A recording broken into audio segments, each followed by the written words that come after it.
ఓం శ్రీ గురుభ్యో నమ. శ్రీ విశ్వావసు నామ సంవత్సరం మార్గశిర మాసంలో వృషభ రాశి వారికి ఉంది. వృషభ రాశి వారికి చెప్పాలంటే చాలా ఎక్సలెంట్గా ఉందని చెప్పచ్చు.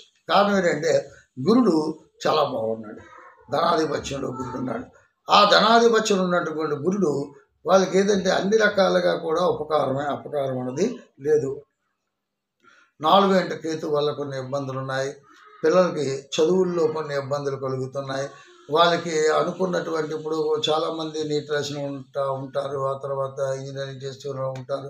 ఇలాగ చాలామంది పిల్లలు విద్యార్థులు ఒక ఉన్నత స్థాయికి వెళ్ళే పరిస్థితిలో ఉన్నప్పుడు వాళ్ళకి కొన్ని అనుకోలేని ఆటంకాలు ప్రాబ్లమ్స్ వస్తున్నాయి. అది మాత్రం కొద్ది జాగ్రత్తగా చూసుకోవాల్సిన పరిస్థితి ఉంది. షష్టమ శుక్రుడు కుటుంబ స్థానం చాలా బాగుంది. కుటుంబంలో ఏదైనా సరే శుభకార్యాలు చేసే అవకాశాలు లేకపోలేదు. ఆ కుటుంబాధిపత్యం శుక్రుడు ఉన్నాడు కాబట్టి అన్ని విధాల బాగుంటుంది. ఇంట్లో ఎవరైనా సరే ఈ ముసలి వాళ్ళు ఉన్నట్టువైతే ఆ ముసలి వాళ్ళకి అనారోగ్యంతో ఉన్నట్టువైతే కొన్ని ఇబ్బందులు కలుగుతాయి. ఈ రాశిలో ఉన్నటువంటి వృద్ధాప్యంలో ఉన్నటువంటి మహిళలు కానీ పురుషులు కానీ వాళ్ళు కూడా ఆరోగ్యం నిమిత్తం చాలా జాగ్రత్తలు తీసుకోవాల్సిన పరిస్థితి ఉన్నది. అలాగే వృషభ రాశి వారికి కుజుడు చాలా ఉపకారంగా ఉన్నాడు. అన్ని విధాల వాళ్ళకి కలిసి వస్తున్నాడు.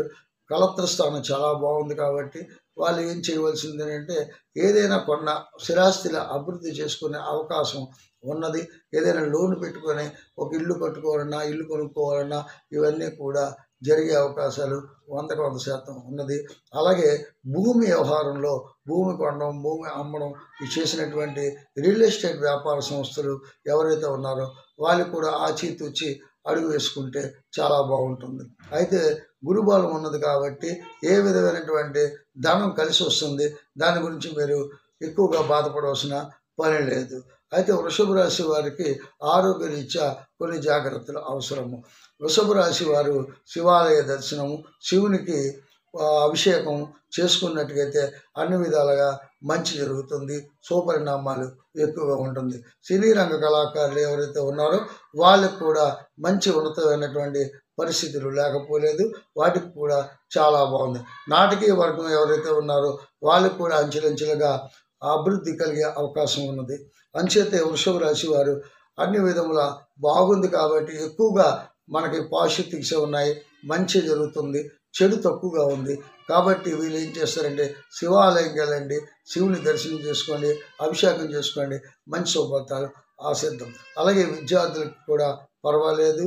ఉద్యోగస్తులు ఎవరైతే ఉన్నారో వాళ్ళకి కొద్దిగా ఒత్తిడి ఎక్కువ ఉంటుంది. వ్యాపారస్తులకి కొన్ని ఇబ్బందులు కలుగుతున్నాయి.